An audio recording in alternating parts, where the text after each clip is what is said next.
अखिलेश जी गाजियाबाद से। श्री राधा वल्लभ श्री हरिवंश। श्री सद्गुरुदेव भगवान, आपके चरणों में कोटि कोटि प्रणाम। हे भगवान, इस शरीर के पिता निराकार उपासना में विश्वास करते हैं और मूर्ति पूजा का विरोध करते हैं। जब उनसे मिलते हैं तो सामने उनका विरोध तो अब नहीं करते, लेकिन मन में जलन रहती है। कैसे वे श्री राधा नाम की महिमा को समझें? सही बात तो यह है कि अभी उपासना में उनका प्रवेश ही नहीं हुआ है। किसी भी उपासना में कोरे से मान लिए हैं। जैसे कोई स्वप्न में अपने को राजा मान ले, पर वो राजा तभी होता है जब मंत्री हो, सेना हो और राज्य हो, धन कोश हो, तभी राजा होगा। केवल स्वप्न में मानने से थोड़ी होगा। समझ रहे? निराकार की जब अनुभूति हो जाएगी तो उसके सिवा कोई है ही नहीं। ये आकार किसके हैं? जब एक ही तत्व है तो आप बोलो निराकार, हम बोले साकार, तो पर्यायवाची शब्द तो है एक ही तत्व के है ना। अब निराकार, ये जितने आकार हैं ये सब उसी निराकार के हैं।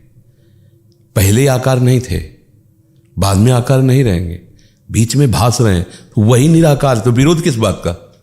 इसलिए वो राजा केवल बने हैं, उनके पास न मंत्री है, न सेना है, न सेनापति, न खजाना। सच्चा ज्ञान जब हो जाएगा ना तो कहीं विरोध नहीं है। जो निराकार है वही साकार, जो साकार है वही निराकार है। हाँ, जो अमूर्त है वही मूर्त है, कहीं कोई दूसरा। मत्ता परतरम नान्यत किंचित अस्ति धन। ये सब केवल अज्ञान की धरा में अपने को ज्ञानी समझते हैं। सत्य सिद्धांत को समझो। एक परमात्मा है ना, एक परमात्मा है ना, उसके सिवा कुछ नहीं है ना। तो जो कुछ है सब परमात्मा है ना। तुम्हारी बात नहीं, वेद सर्वम खलमिदम ब्रह्म ने नानास्ति किंचन। ये निराकार उपासकों का ही सूत्र है उपनिषद का।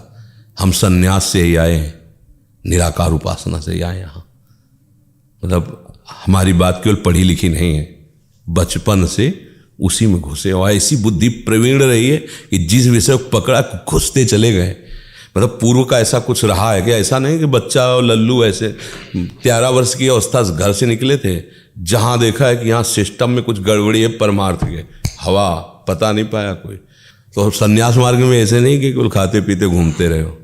शास्त्रों का स्वाध्याय, उपनिषद, ब्रह्म तत्वदर्शी महापुरुषों का सानिध्य, एक एक बात को अच्छे से समझना हमारी निष्ठा थी। ब्रह्म उपासना, संन्यास मार्ग में आत्म साक्षात्कार। महादेव जी ने ऐसे, महादेव जी ने साक्षात उन्होंने ऐसे किया है। दोनों पक्षों का ज्ञान, पंछी जैसे दो पंखों से उड़ता है, ऐसे दो ही प्रकार की उपासना, निराकार और साकार। ये दोनों ईश्वर के पक्ष हैं। एक निराकार पक्ष है, एक साकार पक्ष है, लेकिन ईश्वर के वो दोनों स्वरूप है। ये बात समझना है। 4-5 अंधे थे, वो कौन? बोले हाथी है। बोले कैसा हाथी है? बोले बता रहे हैं, पैर पर। बोले खम्भे जैसा है। बेवकूफ हो, कान पकड़े था। बोले सूप जैसा है। तो पागल हो, एक सूंड पकड़े था, सूंड को बता। एक पेट पहाड़ जैसा है। अब बताओ आंख वाला क्या करेगा? हंसेगा ना देख के। अरे तुम सब उसी हाथी के अंग का वर्णन कर रहे हो, पूर्ण हाथी तुम नहीं देख पा रहे हो, झगड़ा क्यों कर रहे हो? बस यही समझो। वो साकार है। बोले नहीं निराकार। चल गई लाठी। दोनों पट्टी वाले बोले कौन? बोले निराकार वाले, साकार वाले। वारी उपासना। वो एक नफरत कर रहा है, एक घृणा कर रहा है। ये उपासना में, किसी भी उपासना में ईश्वर की उपासना करने वाला लड़ाई झगड़ा, ईश्वर की उपासना निंदा घृणा। एक आए थे हमारे पास परिकर निराकार उपासक गंगा किनारे, बताया बुद्धि बहुत फॉरवर्ड थी महादेव जी की कृपा से।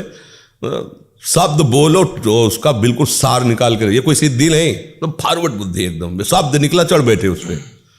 वो आए शुरू यही मूर्ति पूजा और संन्यास वेश में ही थे, तो समझते थे हमारे पक्ष के हैं।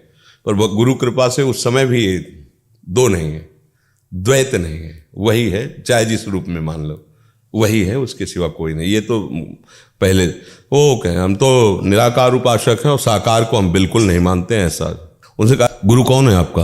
उन्होंने नाम बताया। निराकार है कि साकार है? अब इसका उत्तर क्या होगा? क्योंकि वो हाथ पैर वाले हैं ना गुरु। शब्द किसने दिया? निराकार ने कि साकार ने? साकार ने दिया। माला किसको पहनाते हो? निराकार को कि साकार को? प्रणाम किसको करते हो जाके? साकार को कि निराकार को? घर में छवि रखे हो? बोले हाँ। तो किसकी है? साकार है कि निराकार है? जो जपते हो वो साकार है कि निराकार है? राम बोले तो राम शब्द है, आकार आया ना। कृष्ण बोले, ओम बोले, कुछ बोले ना, कुछ भी बोले ना, वो है क्या? झगड़ा करते घूमते हो, हाथ जोड़े घूमते। जब ज्ञान नहीं है तो तुम लाठी उठा के झगड़ा करो सिद्धांत की बात, कुछ नहीं, वही निराकार वही साकार। बर्फ में रेसे रेसे में पानी समाया हुआ है। बर्फ क्या है? अगर बर्फ और पानी को लेके झगड़ा किया जाए, ये बर्फ श्रेष्ठ है और कोई कहे पानी श्रेष्ठ है, अब बोलो दोनों को आप क्या कहेंगे? आप कहेंगे बेवकूफ कहेगा दोनों पानी है। नहीं है ना? थोड़ी देर में देखो पिघल कर वो पानी हो जाएगा और वो थोड़ी देर में अच्छी ठंडी के कारण वो जैसे वो -डिग्री में पहुंचने तो जम जाता है पानी, पानी ही तो बन गया बर्फ। बस वही कभी अपने को साकार रूप में प्रकट कर देता है, वही कभी निराकार होकर सबके हृदय में विराजमान है, वही साकार है वही निराकार है। बस हमारी बुद्धि मलिन है इसलिए हम समझ नहीं पाते, वही सब कुछ है। सच्चिदानंद प्रभु ही सब रूपों में व्याप्त है। वो बहिरंतस्य भूतानाम अचरम चरमेव च सूक्ष्मात् तद विज्ञेयम दूरस्थम चान्तिकेत, बहुत नजदीक है, वो बहुत दूर है, वो बाहर है, वो भीतर है, वो सूक्ष्म से सूक्ष्म है, अणुअणियान महतो महियान। एक बात कैसे तुम कह सकते हो कि बहुत सूक्ष्म है, तो महान कौन है? अणुअणियान महतो महियान, साकार निराकार सब उसका स्वरूप है। ये समग्र रूप है उनका। वो अगर ये झगड़ा होता है ना तो वो हाथी वाला होता है, वो सूप है, वो खंबा है, वो समझ रहे हो? सीधे राधा राधा राधा राधा राधा, जैसे हो सामने आ जाओ, आ जाएंगे।